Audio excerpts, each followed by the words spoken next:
sostenibilidad de su deuda, de la deuda estadounidense como primera potencia del mundo, pero también, la insostenibilidad de la deuda de otros países occidentales que han seguido ese mismo sistema de endeudarse hasta las cejas gracias a los estímulos que están dando los bancos centrales desde hace ya años. Pero hoy, en la redacción de negocios, hemos analizado en detalle un informe del Congreso de Estados Unidos, del gobierno directamente, que es de esos que pasan desapercibidos, pero que cuando te paras a leerlos, llaman poderosamente la atención por la gravedad de sus conclusiones.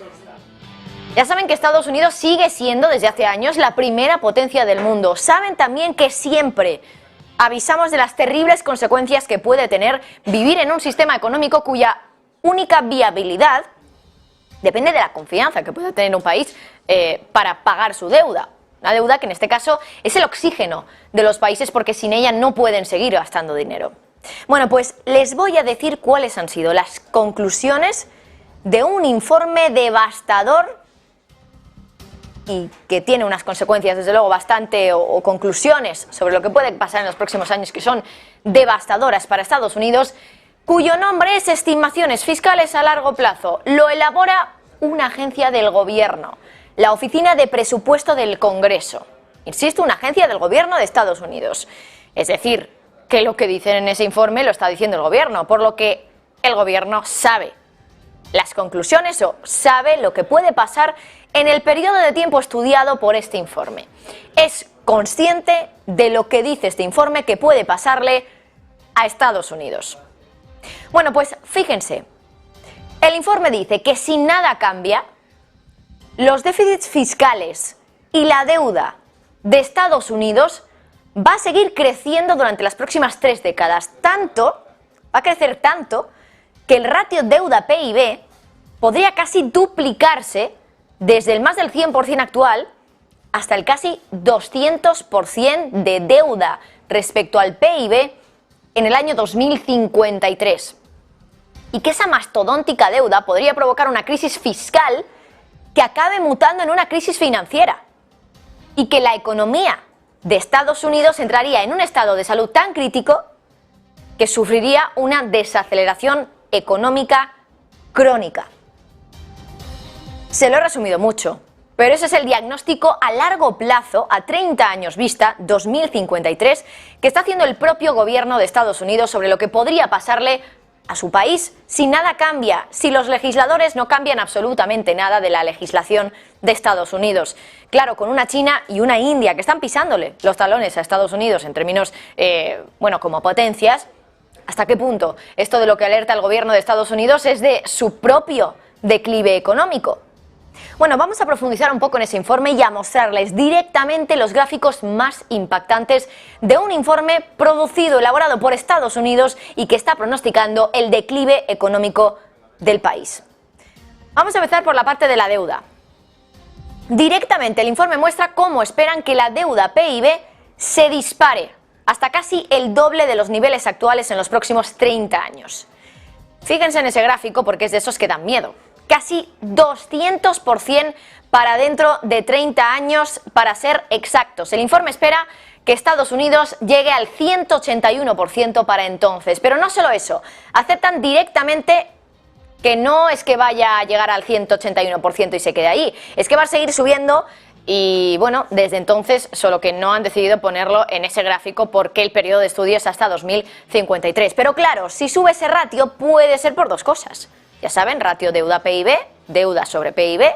¿Por qué puede subir? Bueno, pues porque o suba la deuda, que es el denominador en este caso, o porque baje el PIB. Claro, no es que se estime que esté bajando ese PIB, probablemente, porque sería raro, estarían pronosticando una recesión de Estados Unidos durante 30 años. Pero lo que parece que se estima por parte del propio gobierno es que Estados Unidos va a entrar en una era de desaceleración económica crónica, eso sí, y mientras tanto sube la deuda. Bueno, aquí está el gráfico que lo demuestra, esa desaceleración económica crónica. Fíjense cómo en esos periodos de estudio la media de crecimiento de PIB va cayendo desde el 2,4% de media entre el 93 y 2022 hasta el 1,8% de 2023 a 2033. 1,6 2034 a 2043 y 1,5 en la década de los 40 hasta 2053. Es decir, pasamos de un 2,4% de crecimiento medio anual al 1,5%. Esto es casi un punto porcentual de caída.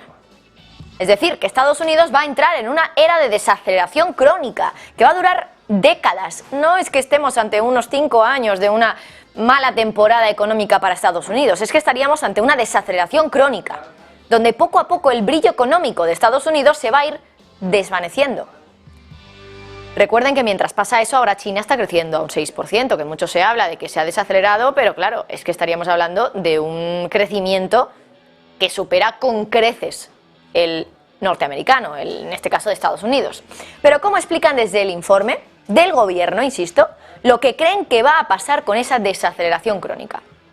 Bueno, dicen que eso se explica por el menor crecimiento en la fuerza laboral potencial y por la menor productividad potencial de esa fuerza laboral. Es decir, vamos a decirlo en palabras llanas, menos trabajadores, menos productivos. Y eso va a suponer desaceleración crónica para Estados Unidos. Pero esperen, porque ahí no termina todo. Con una deuda estratosférica de absoluto récord, la gran pregunta es, ¿cuánto va a pagar Estados Unidos por esa deuda? Porque es verdad que la deuda puede ser muy alta, pero si los tipos están en el entorno del 0%, podemos estar algo más tranquilos. El problema va a venir cuando haya que pagar o que devolver el principal de esa deuda, pero si los intereses están en el 0,10, 0,5, bueno, tampoco hay que preocuparse, pero no es la situación que tenemos ahora. Esa es la gran clave. ¿Cómo van a estar los intereses de la deuda mastodóntica que se va a tener que pagar en los años siguientes? Bueno, pues si pensaban que los tipos iban a bajar, como muchos expertos creen y como el mercado espera, porque es lo que hace que el mercado en los últimos 10 años, desde finales de la crisis financiera, pudiéramos haber registrado una década entera de solo subidas en los mercados, sobre todo de Wall Street. Claro, si ustedes pensaban que esos tipos iban a bajar, e igual que decía, por cierto, el Fondo Monetario Internacional hace unos meses, la era de los tipos cero podía volver, bueno, pues decirles que están muy equivocados ustedes y el Fondo Monetario Internacional, o al menos según el gobierno de Estados Unidos.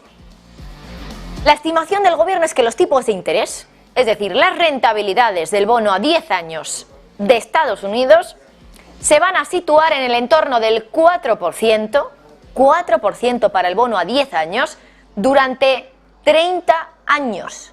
Y que de hecho la tendencia va a ser subir ligeramente por encima del 4%, que primero vamos a bajar un poquito por debajo del 4% y que luego vamos a subir muy poquito, pero se va a quedar prácticamente en el 4%. No están registrando aquí, no están pronosticando que vaya a haber una bajada de los tipos de interés de los bonos, de la principal referencia de los bonos de Estados Unidos, el bono a 10 años. Claro, el informe, insisto, del gobierno de Estados Unidos dice que eso puede tener consecuencias muy graves. ¿Por qué? Pues porque si nos cuesta más financiarnos, vamos a reducir la inversión privada. Y eso va a reducir el crecimiento también de la producción económica. Dice también que si van a aumentar los pagos de intereses a los extranjeros que tengan la deuda de Estados Unidos, van a bajar también los ingresos netos internacionales. Lo más importante realmente es lo siguiente que dicen, la siguiente gran consecuencia. Dicen, si los intereses de esos bonos se quedan en el 4%, habría un riesgo muy alto de una crisis fiscal. Es decir, de una situación donde los inversores pierdan la confianza sobre la capacidad del gobierno de pagar su deuda y que eso haría que los tipos se disparasen también de manera abrupta y que la inflación también se dispare al alza. Pero es que no solo es eso. Creen que las expectativas sobre una inflación más alta incluso podrían perjudicar al dólar, tanto que se viene hablando de la desdolarización, de la debilidad del dólar en los últimos meses. Bueno, pues esto todavía podría debilitar más a la moneda de Estados Unidos. Y dice el gobierno, insisto, de Estados Unidos en este informe, que incluso si eso ocurre, si tenemos crisis fiscal por culpa de la excesiva deuda que tiene Estados Unidos, excesiva deuda a su vez sumado con excesivos tipos de interés, se podría hacer que se pierda la confianza en el dólar como moneda de reserva dominante en el mundo, es decir, desdolarización.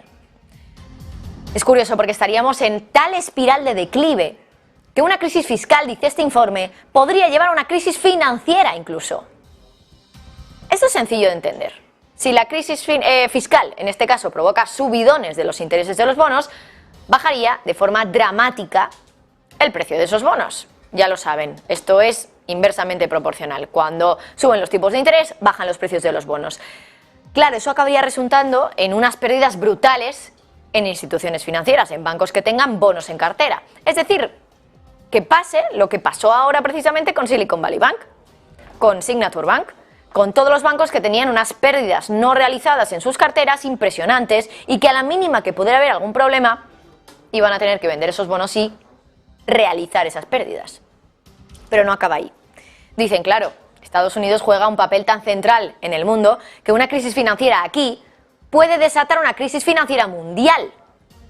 De momento esta vez no lo ha hecho, pero recuerden que ha caído Credit Suisse, que no tiene nada que ver con lo ocurrido con la banca regional en Estados Unidos. El panorama desde luego no puede ser más caótico para el futuro de Estados Unidos e insisto que esto es algo que está estimando el propio gobierno estadounidense. Pero ahora imagínense, por cierto, este informe es de junio de este año, es de hace muy poquitas semanas. Imagínense que su expectativa es que los ingresos del gobierno se disparen también. Sube la inflación, suben los tipos, sube lo que tiene que pagar Estados Unidos por la deuda, sube la deuda, pero también suben los ingresos. Bueno, se paga y ya está.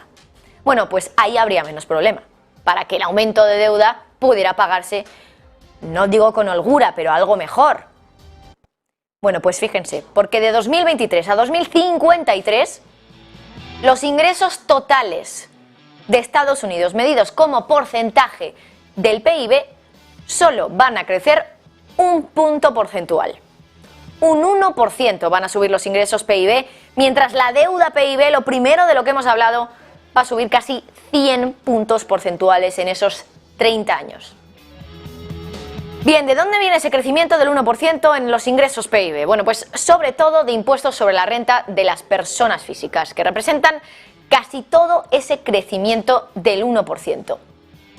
El problema, desde luego, no puede ser más grave. Estados Unidos, en un informe emitido por el gobierno, reconociendo un declive económico en los próximos 30 años, crisis fiscal, crisis financiera, desaceleración crónica, deuda mastodóntica que además no se va a poder pagar porque los intereses van a ser enormes, del 4% de media a lo largo de los próximos 30 años, no va a haber bajadas de tipos significativas y además los ingresos van a ser raquíticos, con lo cual ya me dirán ustedes cómo se paga todo ese exceso de deuda por parte de Estados Unidos. Curioso este informe emitido por el gobierno, por una agencia gubernamental, en junio de este año, para los próximos 30. Es difícil pronosticar lo que puede pasar en los próximos 30 años, pero no deja de ser llamativo que el propio gobierno haga un informe siendo tan pesimista sobre lo que va a pasarle a Estados Unidos en los próximos 30 años.